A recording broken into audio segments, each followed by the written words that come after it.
Magandang hapon po sa inyong lahat, mga kapatid. Tayo ay sama-samang mananalangin sa ating Diyos bilang isang kapulungan na iniligtas niya sa ating mga kasalanan. Ang sabi ng Psalm 102, verses 1 and 2, O Panginoon, pakinggan mo ang dalangin ko. Dumating nawa ang daing ko sa iyo. Huwag mong ikubli sa akin ang mukha mo sa araw ng kahirapan ko. Ang iyong pandinig sa akin ay ikiling. Sa araw na ako'y tumatawag, agad mo akong sagutin. Tayo po ay manalangin. O Panginoong Diyos na makapangyarihan sa lahat, kayo po ang aming sinasamba. Kayo ang aming iniirog. Kayo ang aming iniibig higit sa lahat. O Diyos, itulot niyo po, Panginoon, na makalimutan muna naming saglit ang aming mga alalahanin dito sa mundo at sa buhay na ito. At nawa, Panginoon, sa hapong ito, kami ay makapanambahan lamang sa iyo. Maraming salamat, O Diyos, sa lahat ng iyong pagpapala sa bawat isa sa amin at sa amin bilang isang kapulungan. Maraming salamat, O Diyos, sa iyong pinagkakaloob sa amin sa araw-araw. Ang aming kinakain, ang lahat ng aming iniinom, ang mga gamot na aming nakukuha, Panginoon, para sa aming mga katawan. Ang pag-iingat, O Diyos, sa aming paglabas at sa aming pagpasok ay nagmumula lamang sa iyo. Kapag kami ay nagugulumihanan, O Diyos, kayo ang naghihikayat sa amin. Kayo ang nagtataas ng aming mga mukha sa inyo. Kayo ang palagi naming kasabay sa aming paglakad sa buhay. Kayo ang nasa kalagitnaan ng aming mga pamilya. Kayo, Panginoon, ang tampulan ng aming ligaya at pinagmumulan, O Diyos, ng aming kagalakan.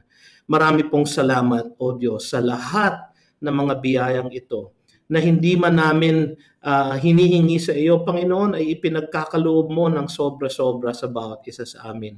Maraming salamat, O Diyos, sa mga biyayang ito.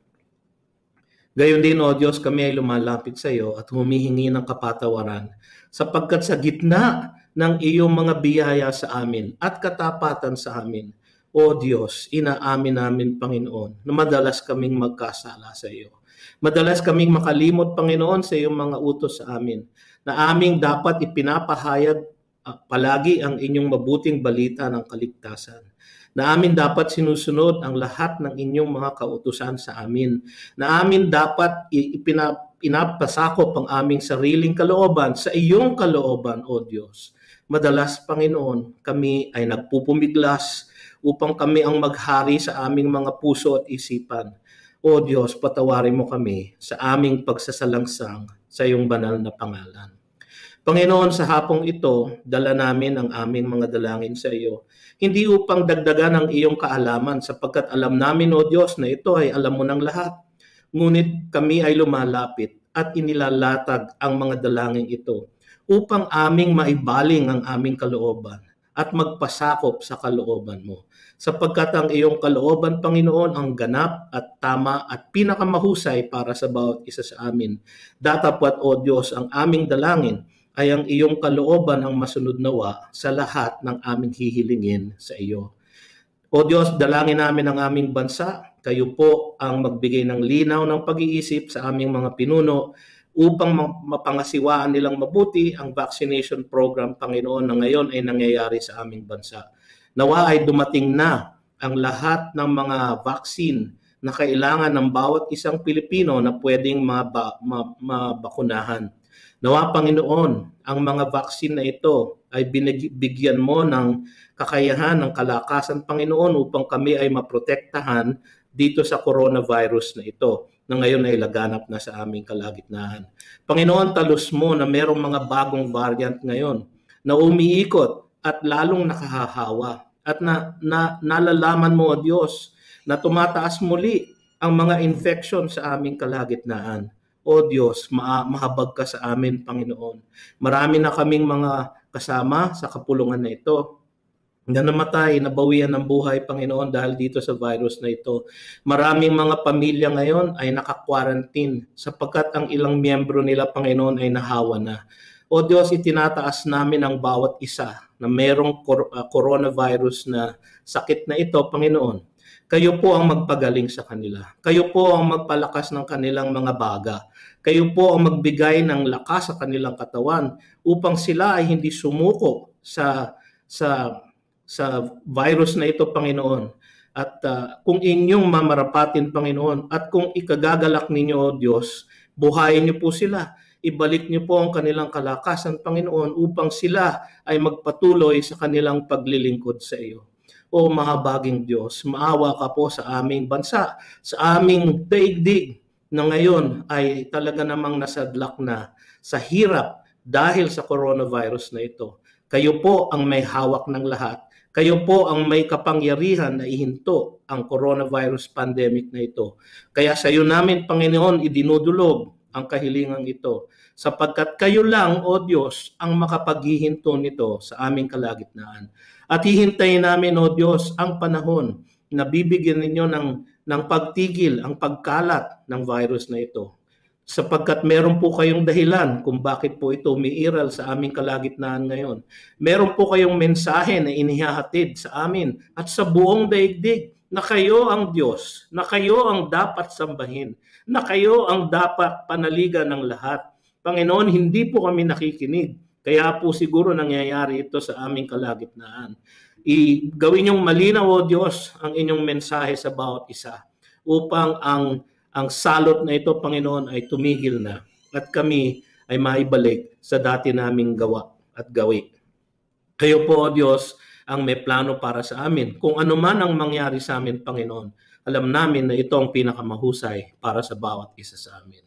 O Diyos, dalangin namin ang aming kapatiran, ang Green Hills Christian Fellowship. Pagpalain niyo po at protektahan ang lahat ng aming pastor at elder at deacon at deaconess. Ang lahat ng namumuno sa amin, ang lahat na naglilingkod sa amin, Panginoon, ang mga volunteer, ang mga ministry servants. Kayo po ang magbigay ng proteksyon sa kanila. Kayo po ang magbigay ng lahat ng kanilang kailangan sa buhay. Kayo po ang magpalakas, lalong-lalo na ng kanilang buhay espiritual upang sa tuwi-tuwi na, Panginoon, sila ay nakikinig sa inyo sa pananalangin at sa pag-aaral ng iyong salita. O Diyos, mahabagin sa lahat.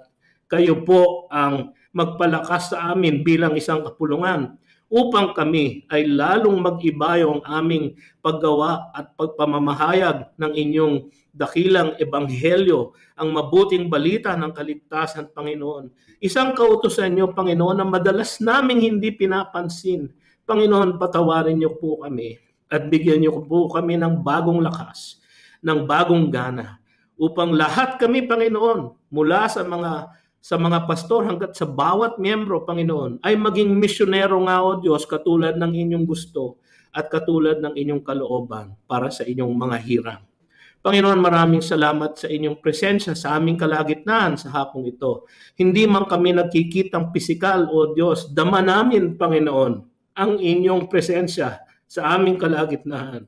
At maraming salamat at kami ay binigyan ninyo ng pagkakataon na magtipon-tipon kahit na sa teknolohiya na ito upang kami ay makapanambahan sa iyo. At nawa, O Diyos, ang bawat sangkap ng aming pananambahan ngayong hapong ito ay biyayaan niyo, Panginoon, ng inyong kapangyarihan, lalong-lalo na, O Diyos, ang pangangaral ng inyong dakilang salita. Nawa, Panginoon, sa lahat ng aming pag-awit, sa lahat ng aming pananalangin, at lalo na sa pag-aaral ng salita ng Diyos, nawa, Panginoon, ang inyong pangalan ang maitaas na amin at ang inyong pangalan ang aming mapapurihan at sambahin.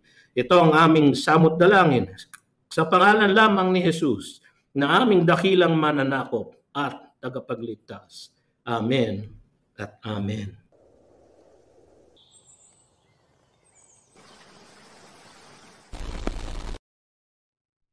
Okay, let's be real with ourselves for a moment. Have you ever asked yourself these questions? Where is God? Does He see everything that's happening? How do I know if God is in control when it seems like His kingdom on earth isn't making any significant change? Evil is rampant and morals are declining. Is God really at work? What's holding me back from faithfully obeying God and submitting to His sovereign will in all aspects of my life? What about church? Am I even seen? Is there any point in reaching out and helping out? How can I share God's redemptive love to others when I myself am struggling with loneliness, insecurity, and fear? It sure seems like my life and faith need rebuilding. How can it start? Where do I even begin? The call to return to God is clear. It's time for that second chance that God is always willing to give. The book of Nehemiah helps us discover how. Together, let's seek the exaltation of God. It's time for recommitment. Mga kapatid, samahan niyo po ako sa pagbasa ng ating teksto sa hapong ito na ating matatagpuan sa Nehemiah chapter 1 verses 1 to 11. Nehemiah chapter 1 verses 1 to 11. Ang mga salita ni Nehemias na anak ni Hakalayas sa buwan ng Chislev ng 20 taon, samantalang ako'y nasa Susa na siyang kabisera. Si Hanani, isa sa aking mga kapatid, ay dumating na kasama ang ilang lalaki mula sa Huda.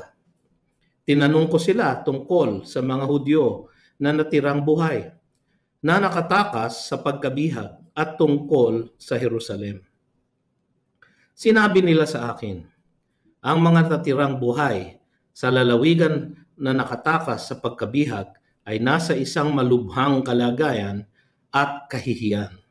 Ang pader ng Jerusalem ay wasak at ang mga pintuan nito ay natupok ng apoy. Nang marinig ko ang mga salitang ito, ako'y umupo, umiyak at tumangis ng ilang araw. At ako'y nagpatuloy sa pag-aayuno at pananalangin sa harapan ng Diyos ng langit. Aking sinabi, O Panginoong Diyos ng langit, ang dakila at kasindak-sindak na Diyos, na nag-iingat ng tipan at ng tapat na pag-ibig sa mga umiibig sa Kanya, at nag-iingat ng Kanyang mga utos. Makinig ka sana ngayon at imulat ang iyong mata upang makinig sa dalangin ng iyong lingkod, na aking idinadalangin ngayon sa harap mo araw at gabi para sa mga anak ni Israel na iyong mga lingkod. Aking ipinahayag ang mga kasalanan ng mga anak ni Israel na aming nagawa laban sa iyo. Ako at ang aking sambahayan ay nagkasala. Napakasama ng aming nagawa laban sa iyo at hindi namin iniingatan ang mga utos, mga tuntunin o ang mga batas na iyong iniutos sa iyong lingkod na si Moises. Alalahanin mo ang salita na iyong iniutos sa iyong lingkod na si Moises na sinasabi, kapag kayo'y hindi tapat, ikakalat ko kayo sa lahat ng mga bayan.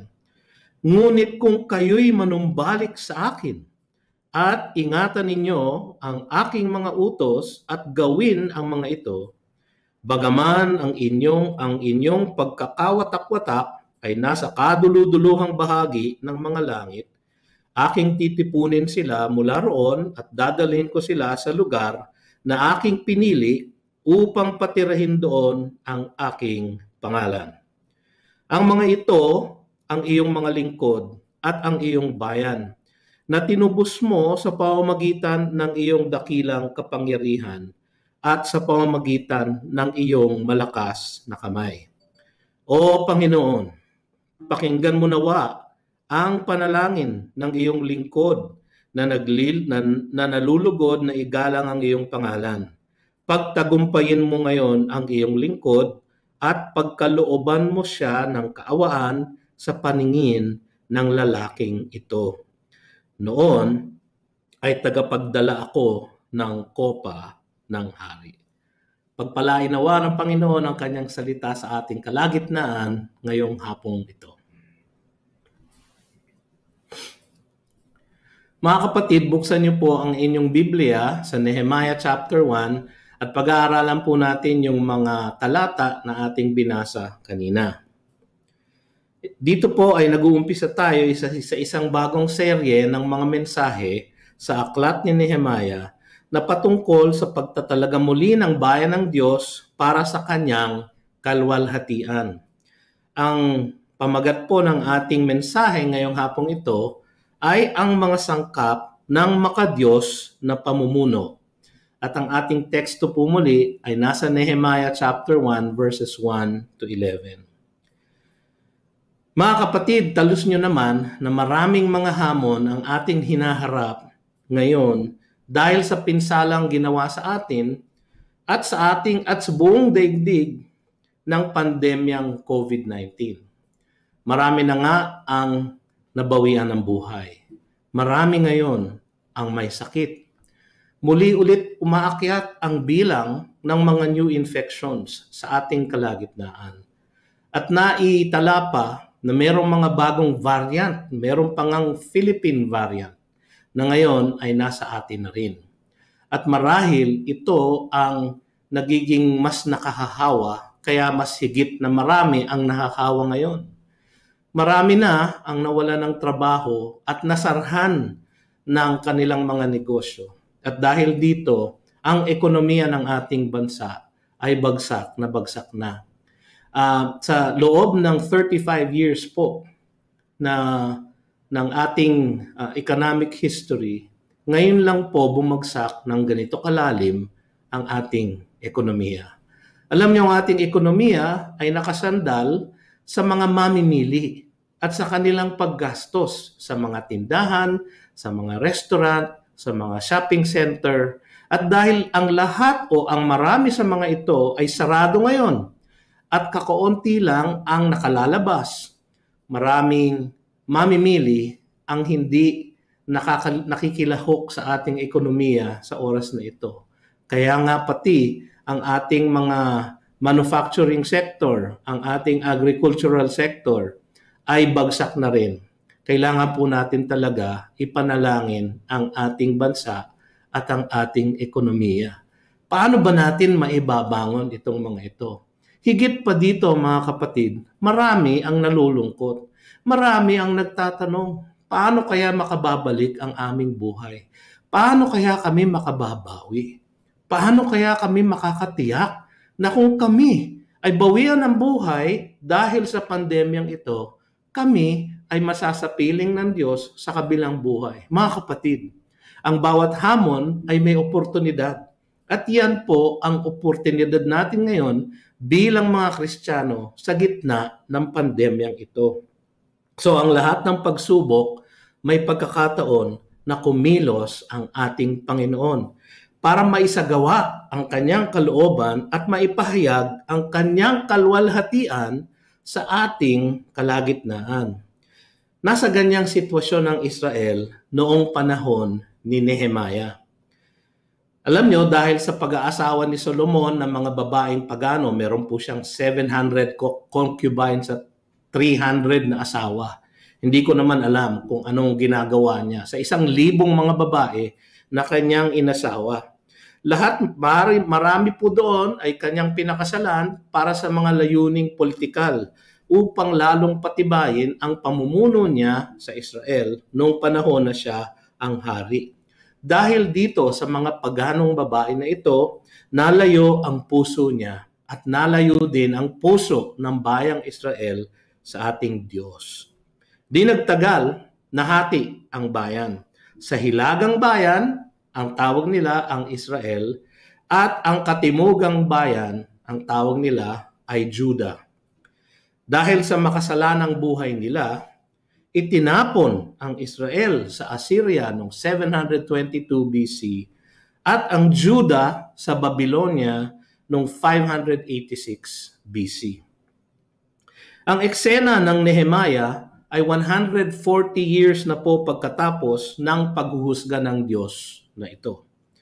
Sinira ng mga kaaway ng Israel ang templo sa Jerusalem at ibinagsak nila ang mga pader nito. Ang konteksto ng kabanatang ito ay makikita natin sa unang 4 na talata. Ang sabi sa verse 1, ang mga salita ni Nehemias na anak ni Hakalayas sa buwan ng Chislev ng 22 taon, samantalang ako'y nasa Susa na siyang kabisera. Marami pong medyo pambihirang salita po dito at atin pong ipapaliwanag. Ang Susa po ay isang syudad na bakasyunan ng hari ng Persia noong panahon na iyon. Pagka po malamig ang panahon, yun naman po ang sinasuggest ng buwan ng Chislev sapagkat mga November, December po ito sa ating kalendaryo. So may kalamigan na po sa Persia at doon po nagpupunta ang hari sa Susa upang makapagbakasyon. Isang lugar ng yaman at katiwasayan na malayo sa pagkawasak ng bayan ni Nehemiah sa Israel. Pansinin na si Nehemiah ay samantalang nasa Susa. Sa English po, now it happened o nangyari po na ako ay nasa Susa. Alam nyo, wala namang pong nangyayari lang sa buhay natin. Ang lahat ng nangyayari ay nasa ilalim ng pangangasiwa ng ating Diyos na soberenya sa lahat. So, ito po ay hindi aksidente. At doon po siya nilagay sa piling ng hari para sa isang misyon ng Panginoon para sa kanya. Ito ay sinadya ng Diyos sa plano niya na ibalik ang bayan niya sa Jerusalem. Ang sabi sa verse 2, si Hanani, isa sa aking mga kapatid, ay dumating na kasama ang ilang lalaki mula sa Huda. Tinanong ko sila tungkol sa mga Hudyo na natirang buhay, na nakatakas sa pagkabihag at tungkol sa Jerusalem. Sinabi nila sa akin, ang mga natirang buhay sa lalawigan na nakatakas sa pagkabihag ay nasa isang malubhang kalagayan at kahihiyan. Ang pader ng Jerusalem ay wasak at ang mga pintuan nito ay natupok ng apoy. Ito ang kondisyon ng kanyang inang bayan. At dahil din ito sa paghuhusga ng Diyos sa kanilang pagiging makasalanan. Maaring hindi natin po talos kung bakit napakalaking bagay yung nakabagsak yung mga pader ng Jerusalem. Kasi ang mga lungsod natin ngayon, wala nang pader. Pwera na lang siguro sa Intramuros. Doon niyo po makikita o mababanaag kung anong itsura ng mga lungsod noong mga unang panahon. Meron po silang mga pader at yung mga pader na yon ay importante upang hindi sila bukas sa lahat ng peligro ng kanilang kapaligiran, lalo na sa pag-aatake ng kanilang mga kaaway. At ang tibay ng bakod at ang laki ng mga gate o pintuan nito ay isang source of pride ng mga lungsod sa Israel noong panahon na iyon at lalo na sa Jerusalem. Kaya nung nastupok ng apoy ang mga pintuan nito ay malaki ang kahihiyan ng bayan dahil po doon. Ang sabi sa verse 4, ito po ang naging response ni Nehemiah. Nang marinig ko ang mga salitang ito, ako'y umupo, umiyak at tumangis ng ilang araw. At ako'y nagpatuloy sa pag-aayuno at pananalangin sa harapan ng Diyos ng langit. Ito po mga kapatid, mababanahag natin ang kondisyon ng puso ni Nehemiah. Na ang balitang po ay ang balita pong ito ay nagdurog ng kanyang puso at nagdala sa kanya na manalangin ng masidhi sa ating Diyos. Ang puso ng mga hinirang ng Diyos ay palaging naaayon sa puso ng Diyos. Kaya pag nadurog po ang puso ng Diyos, nararamdaman po natin o nararamdaman ng lahat ng nananampalataya sa kanyang tunay ang pagkadurog ng puso niya at ang kanyang kalungkutan. Nagpatuloy ang masidhing panalangin niya na ito ng maraming araw hanggang sa nabigyan siya ng pagkakataon ilapit ang sitwasyon ng Jerusalem sa haring kanyang pinaglilingkuran. Marami po tayong sasabihin tungkol dyan mamaya. Ang sabi po dito sa ating teksto ito po ay nag-umpisa sa buwan ng Chislev. Sabi ko nga po kanina, buwan ng November, December sa ating kalendaryo. Makikita po natin sa chapter 2 na hanggang Nisan or March, April, ay yun po ang panahon na kung saan napapaloob ang kanyang pananalangin, pagtangis, pag-aayuno, para ilapit ang sitwasyon na ito sa Diyos at upang ang kanyang prayer request po ay tulungan siya ng Diyos na baguhin ang puso ng kanyang haring pinaglilingkuran upang siya ay makahingi ng tulong para sa pagtataguyod muli ng mga bakod ng Jerusalem. Si Nehemiah ay ginamit ng Diyos sa isang pambihirang paraan upang mapamunuan niya ang pagtayo ng mga bakod ng Jerusalem na winasak ng mga taga-Babylonia. Importante na maibalik ang kanyang bayan sa pangakong lupain sapagkat mayroong plano po ang Diyos na isagawa ang kalooban niya para sa Israel. Makikita natin yan maya-maya. Ang pagpapasakop ni Nehemiah sa Panginoon at ang kanyang pagsunod sa kalooban ng Diyos ay makikita natin sa kanyang panalangin na naririto sa kabanatang ito. Napapaloob sa dalangin ito ang mga sangkap ng isang makadiyos na pamumuno na ipinakita ni Nehemiah dahil din sa pamumuno ng Diyos sa kanyang buhay. So maraming nagsasabi na ito ay isang aklat tungkol sa pamumuno ni Nehemiah. Hindi po. Ito ay isang aklat na patungkol sa pamumuno ng Diyos sa buhay ni Nehemiah, na siya namang ginamit ng Diyos upang mapamunuan ang kanyang bayan sa pagtataguyod muli ng mga bakod ng Jerusalem. So ang unang sangkap na makikita po natin ay isang mataas na pagtingin sa Diyos. Nasa verses 5 and 6 po yan. Ang sabi dito, aking sinabi, O Panginoong Diyos ng langit, ang dakila at kasindak-sindak na Diyos na nag-iingat ng tipan at ng tapat na pag-ibig sa mga umiibig sa Kanya at nag-iingat ng Kanyang mga utos, makinig ka sana ngayon at imulat ang iyong mga mata upang makinig sa dalangin ng iyong lingkod. Ang dalangin ni Nehemiah na ito ay nagpapakita sa atin ng kanyang pagtingin sa Diyos na dapat nating matutunan din sa ating buhay. Isang mataas na pagtingin sa kanyang kadakilaan. Sabi niya sa dalangin niya, ang dakila at kasindak-sindak na Diyos. Tama ang kanyang pagtingin sa Diyos. Bilang isang tapat na Hudyo, alam ni Nehemiah ang lahat ng mga kwento at storya ng mga kagilagilalas na ginawa ng Diyos para sa bayang Israel, magmula pa ng kanilang pagkakalaya sa Ehipto hanggang sa kanilang pagbiyahe sa ilang at makarating sa lupang pinangako. At patunay na ang mga ito na siya ang pinakamakapangyarihan sa lahat. Kaya gayon na lamang po ang pagtingin ni Nehemiah sa Diyos. Isang mataas na pagtingin sa kanyang katapatan. Ang sabi niya sa dalangin niya, na nag-iingat ng tipan at ng tapat na pag-ibig sa mga umiibig sa kanya. Hindi lang makapangyarihan ang Diyos ni Nehemiah. Siya ay tapat pati sa lahat niyang pangako at sa lahat ng kanyang pinangakuan. Isang mataas na pagtingin sa kanyang katuwiran at nag-iingat ng kanyang mga utos anya sa kanyang panalangin. Kilala niya ang Diyos na isang matuwid at banal na Diyos na hindi palalampasin ang hindi sumusunod sa kanyang mga kautusan. Isang mataas na pagtingin sa kanyang pagiging malapit sa kanyang mga hinirang, sa kanyang mga anak. Sabi niya sa dalangin niya, makinig ka sana ngayon at imulat ang iyong mga mata upang makinig sa dalangin ng iyong lingkod.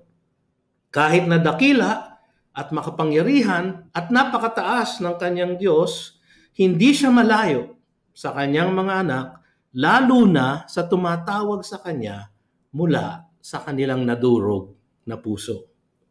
Ang dakilang panalangin na ito ni Nehemiah ay nagpapakita ng kanyang malalim na pagkakilala sa Panginoon at ang kanyang walang katapat nakapangyarihan na kanya namang maaasahan sa kanyang misyon na itayo muli ang mga bakod ng Jerusalem.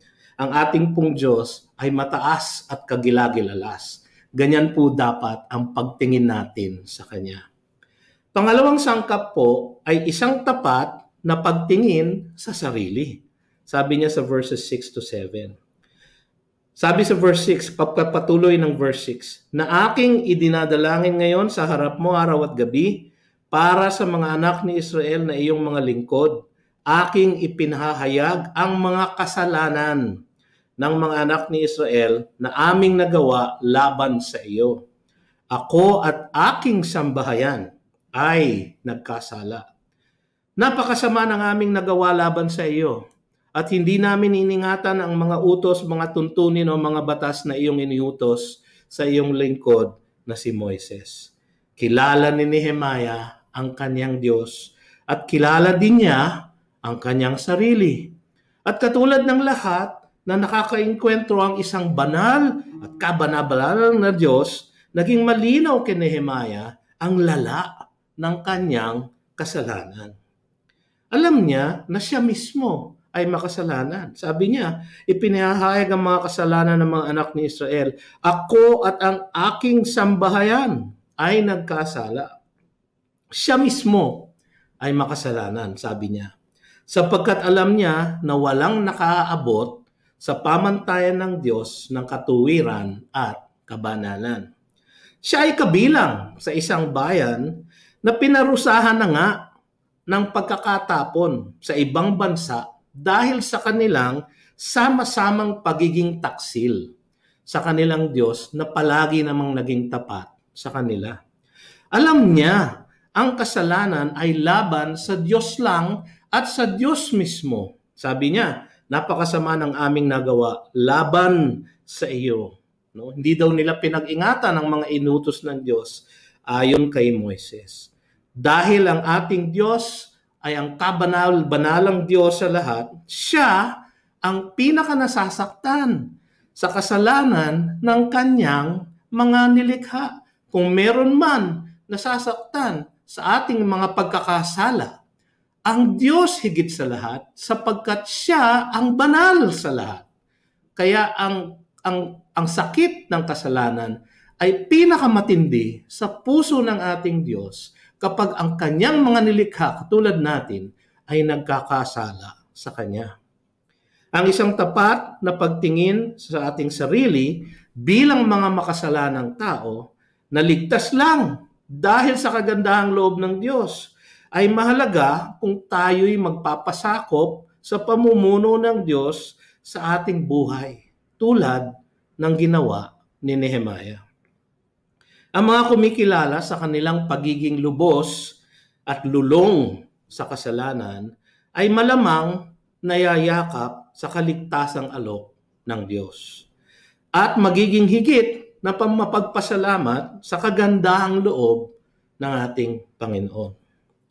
Pangatlong sangkap, isang malawak na pag-unawa ng salita ng Diyos. Nasa verses 8 to 10. Ang sabi sa teksto, alalahanin mo ang salita na iyong iniutos sa iyong lingkod na si Moises, na sinasabi, kapag kayo'y hindi tapat, ikakalat ko kayo sa lahat ng mga bayan. Ngunit kung kayo'y manumbalik sa akin at ingatan ninyo ang aking mga utos at gawin ang mga ito, bagaman ang inyong pagkakawatak-watak ay nasa kaduluduluhang bahagi ng mga langit, aking titipunin sila mula roon at dadalhin ko sila sa lugar na aking pinili upang patirahin doon ang aking pangalan. Ang mga ito, ang iyong mga lingkod at ang iyong bayan na tinubos mo sa pamamagitan ng iyong dakilang kapangyarihan at sa pamamagitan ng iyong malakas na kamay. Alam ni Nehemiah ang kanyang Old Testament. Isang mataas na pagtingin sa Diyos, isang tapat na pagtingin sa sarili, at ikatlo, isang malawak na pag-unawa sa salita ng Diyos. Ang salita ng Diyos, ang kanyang paraan ng pagpapakita ng kanyang sarili sa atin sa isang tipanang kaugnayan sa kanya. Sa kanyang banal na salita din, natin makikita ang kanyang paraan para sa ating kaligtasan. Hinahanap ng marami, ano ba ang kalooban ng Diyos? Ano ba ang kalooban ng Diyos? Mga kapatid, ang kanyang kalooban ay kanya nang ipinakita sa kanyang salita. Ang kailangan lang natin gawin ay basahin ang Biblia.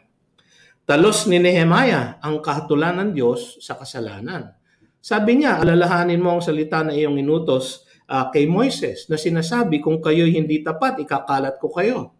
Naalala niya po yun. Alam niya ang dahilan kung bakit sila itinapon sa Babylonia, kung bakit sila ngayon ay nasa gitna ng Persia, sapagkat sinabi ng Diyos ito sa pamamagitan ni Moises. Ang sabi sa Deuteronomy 28:64, pangangalating kayo ng Panginoon sa lahat ng mga bayan, mula sa isang dulo ng lupa hanggang sa kabilang dulo ng lupa, at do'y maglilingkod kayo sa ibang mga Diyos na yari sa kahoy at bato at hindi ninyo nakikilala, ni ang inyong mga ninuno. Siya ay nabuhay sa gitna ng pagkakatapon na ito. At naranasan niya mismo, naranasan niyang personal ang kahatulan ng Diyos sa bayang Israel dahil sa kanyang pagsusuway sa Diyos nila. Talos din ni Nehemiah ang pangako ng Diyos sa nagsisisi. Sabi niya, ngunit kayo'y manunumbalik sa akin at ingatan ninyo ang aking mga utos at gawin ang mga ito, bagaman ang inyong pagkakawatak-watak ay nasa kaduluduluhang bahagi ng mga langit, aking titipunin sila. Dadalhin ko sila sa isang lugar na aking pinili upang patirahin doon.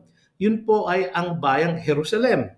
Kung alam ni Nehemiah ang banta ng Diyos at ang kahatulan ng Diyos sa kanilang kasalanan bilang isang bansa, alam din niya ang pangako ng Diyos ng pagtubos sa mga tapat na Hudyo. Ang sabi sa Deuteronomy 30 verse 3, babawiin ng Panginoon mong Diyos ang iyong pagkabihag at mahahabag sa iyo. Ibabalik at ititipunin ka sa lahat ng mga bayang pinagkalatan sa iyo ng Panginoon mong Diyos. Alam ni Nehemiah ang scripture, alam niya kung ano ang banta sa pagiging makasalanan, alam din niya ang pangako sa mga nagsisisi. Siya mismo ay gagamitin ng Diyos upang ipatupad ang pangako niyang pagbabalik ng mga tapat na Hudyo sa Jerusalem.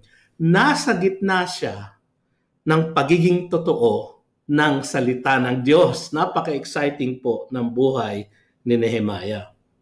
Talos ni Nehemiah ang mas malawak na pangako ng Diyos para sa kaligtasan ng buong sanlibutan.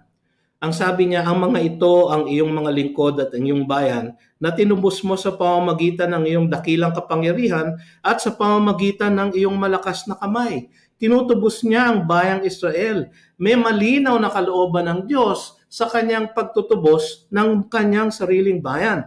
Malinaw kay Nehemiah na merong isang mas dakilang layunin na ang Diyos sa pagbabalik ng mga Hudyo sa kanilang bayan. Alam niya na higit pa sa pagtatayo lang ng bakod ng Israel ang plano ng Diyos. Yung pong pagtatayo ng bakod, kahit na gaano pa kahirap iyon, yun po ay isang maliit na bahagi lamang ng mas malawak na plano ng Diyos para sa kanyang bayan. Sabi ng Panginoon sa propetang Isaiah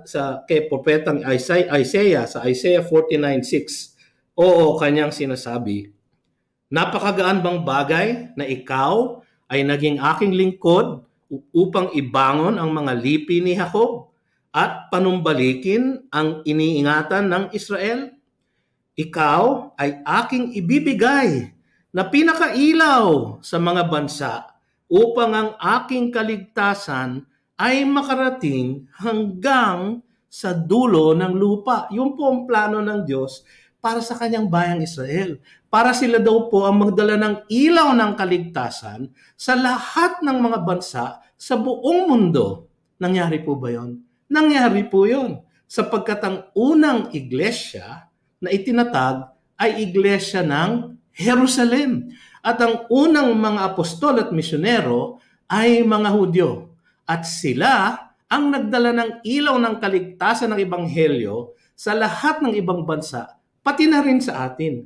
Kaya po tayo ngayon naging Kristiyano Kaya po tayo nakalapit sa Diyos at nakakilala sa Kanya dahil po naipatupad ng Diyos ang Kanyang hula na ito sa Isaiah 49:6. Kaya kailangan makapanumbalik sa kanilang bayan ang mga itinapon na Israelita sapagkat sa kanila magmumula ang Mesyas, sa kanila ang magmumula ang Kristo na tutubos sa sanlibutan.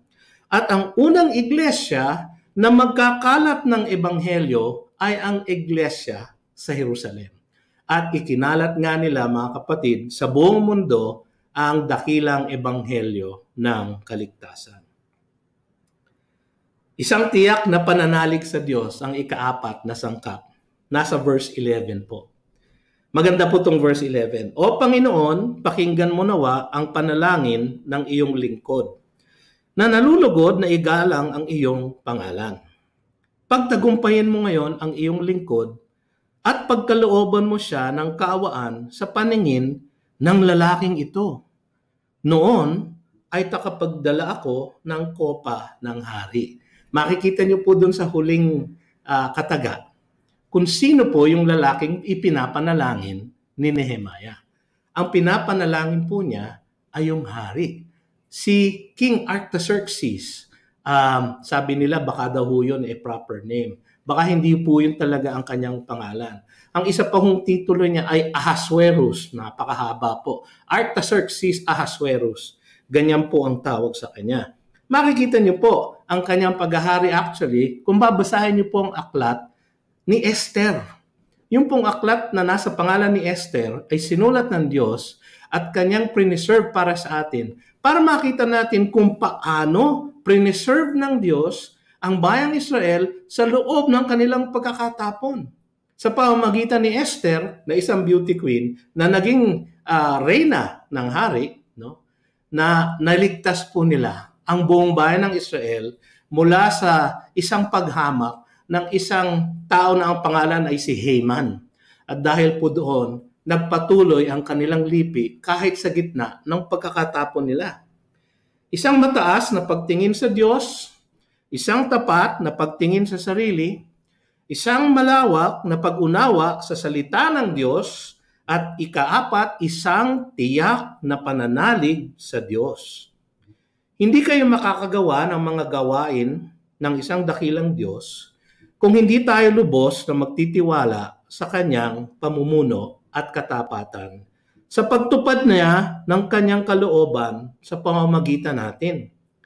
Nagtiwala siya sa pagtugon ng Diyos sa masidhing pananalangin. Dahil po nagtitiwala siya na tutugon ng Diyos, naging masidhi ang kanyang pananalangin. Sabi niya, pakinggan mo nawa ang panalangin ng iyong lingkod na nalulugod na igalang ang iyong pangalan. Totoo nga naman yon dahil mataas ang kanyang pagtingin sa Diyos. Tama ang kanyang pagtingin sa kanyang sarili. Malawak ang kanyang pagkaunawa sa salita ng Diyos. Kaya naman malalim ang kanyang pagtitiwala sa kapangyarihan ng Diyos na tugunin ang kanyang panalangin. Nabalitaan niya ang sitwasyon sa Jerusalem noong buwan ng Chislev, November, December. Nasa Susa po sila noon. At nagbabakasyon ng hari. Timing po yon sapagkat madali pong hingan ang isang hari ng isang pabor kung siya po ay relax at nagbabakasyon. At nagumpisa po ang kanyang pagdadalamhati mula noong November, December, Chislev. No? At mula noon ay nanalangin na siya. Nagkaroon siya na pagkakataon kausapin ang hari nung buwan ng Nisan. Sabi yon sa chapter 2. March, April na po yon. No? So, ganun po katagal ang panahon ng kanyang pananalangin. Ang panalangin niya ay pagtagumpayin mo ngayon ang iyong lingkod at pagkalooban mo siya ng kaawaan sa paningin ng lalaking ito. Humingi po siya ng isang oportunidad na makausap ang hari. Humingi po siya na lumambot ang puso ng hari. Pero alam nyo, ang sabi ng Biblia, hawak ng Diyos ang puso ng mga hari katulad ng kanyang paghawak sa mga katubigan ng lupa. Kung paano po binabaling ng Diyos ang mga ilog at katubigan ng lupa, ganun po niya kayang balingin ang puso ng mga hari. Nanalangin siya at nagplano ng mga 4 na buwan, no? Na may pananalangin, may pag-iyak, may pag-aayuno. Hindi naman po siguro 4 na buwan siya nag-ayuno. Kung ganun po, siguro patay na ho siya. Pero siguro po sa gitna ng kanyang pananalangin, dahil sa matinding pangangailangan niya sa kanyang puso, dahil durog na durog ang puso niya para sa kanyang bayang Israel na kailangan ng kaligtasan, siya po ay nanalangin tuloy-tuloy at siguro po sa kanyang pananalangin nakakalimutan na niya ang pagkain ng pagkain. At dahil po doon siya po ay nag-ayuno.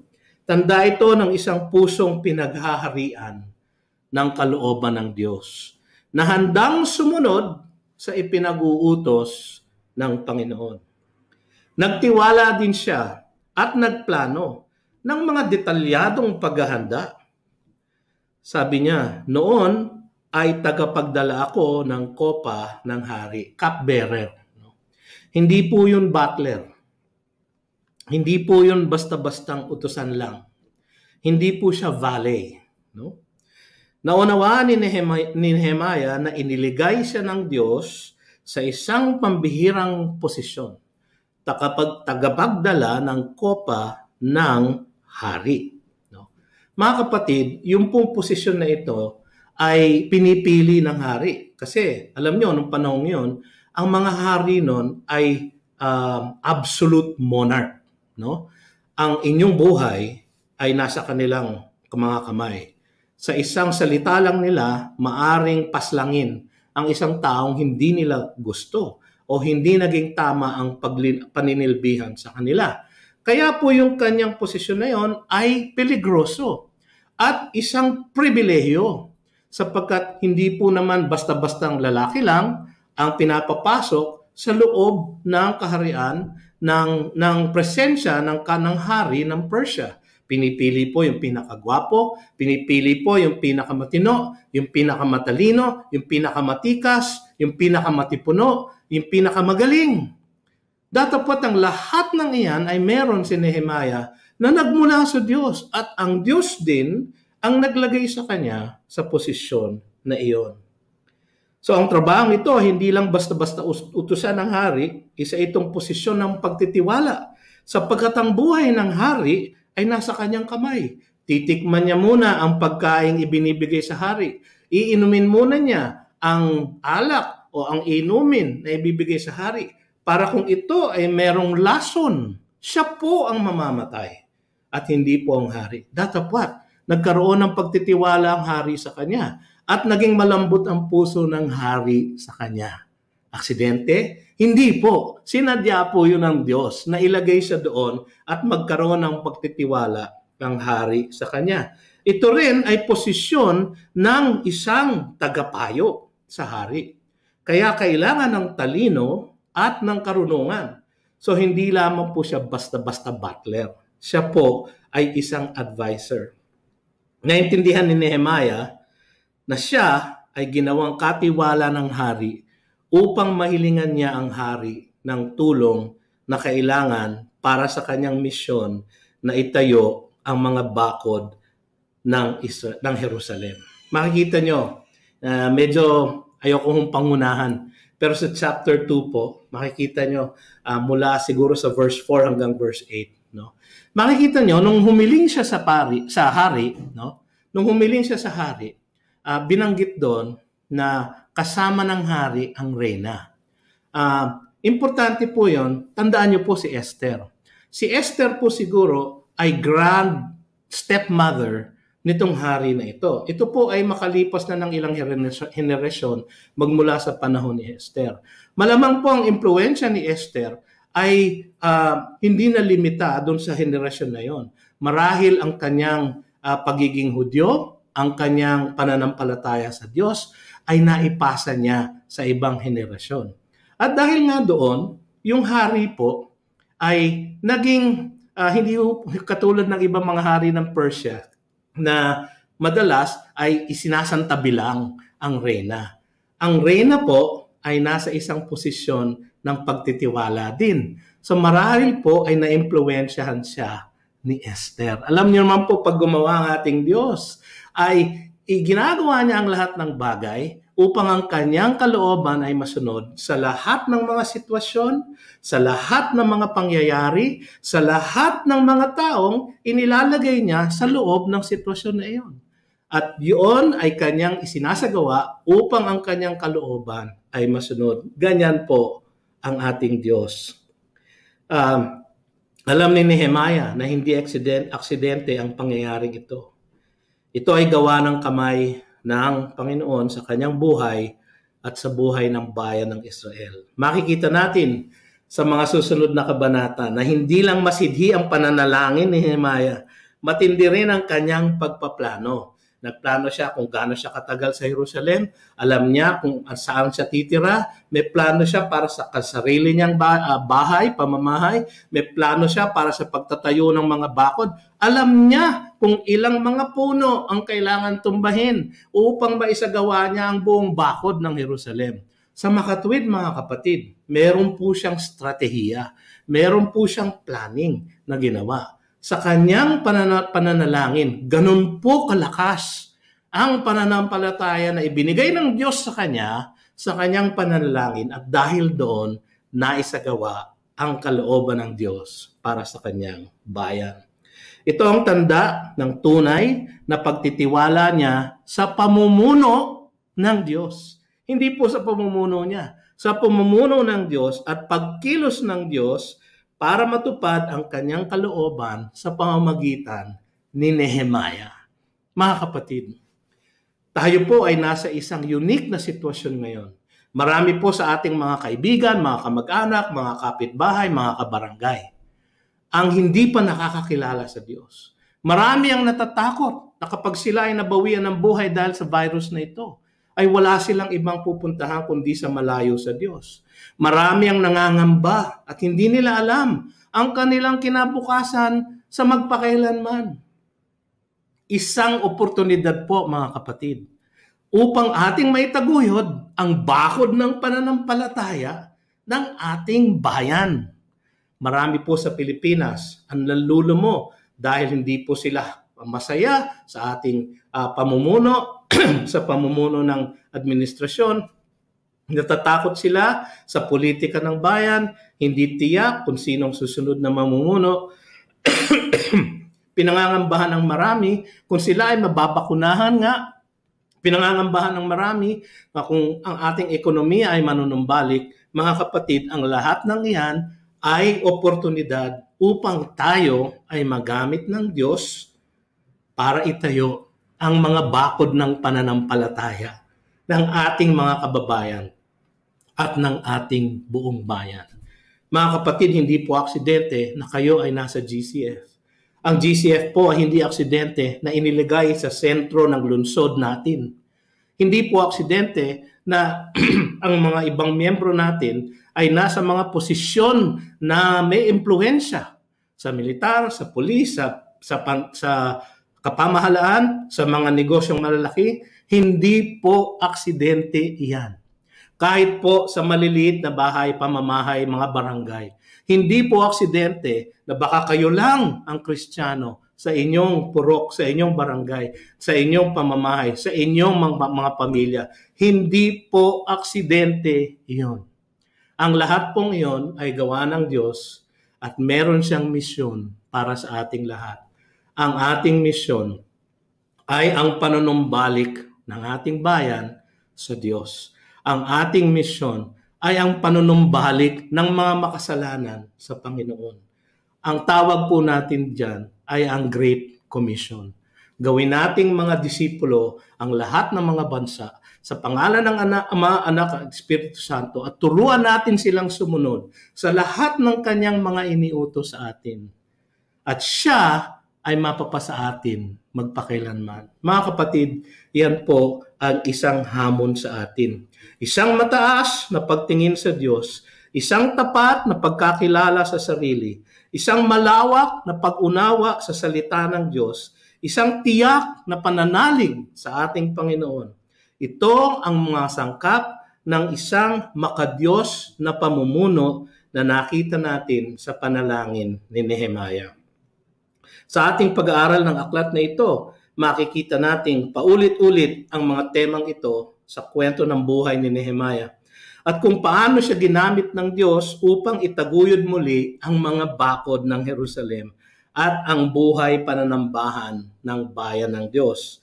Ngunit higit sa galing ni Nehemiah sa pamumuno, ang talagang tema ng aklat na ito ay ang hawak ng Panginoon, ang kapangyarihan ng Panginoon sa buong kasaysayan ng sanlibutan at ang kapangyarihan niyang kumilos sa buhay ng kanyang mga hinirang. Tayo po yun, mga kapatid, upang maisagawa ang kanyang plano at kalooban para sa kanyang kaluwalhatian. Hindi para sa atin. Para sa kanyang kaluwalhatian lamang po ang lahat ng ating ginagawa. Ang sabi ng Biblia sa 2 Chronicles 16:9, sapagkat ang mga mata ng Panginoon ay nagpaparoot pa rito sa palibot ng buong lupa upang ipakita ang kanyang kapangyarihan alang-alang sa kanila na ang mga puso ay tapat sa kanya. Tayo po'y manalangin. O Panginoon, napakalinaw po ng inyong mensahe sa amin ngayong hapong ito.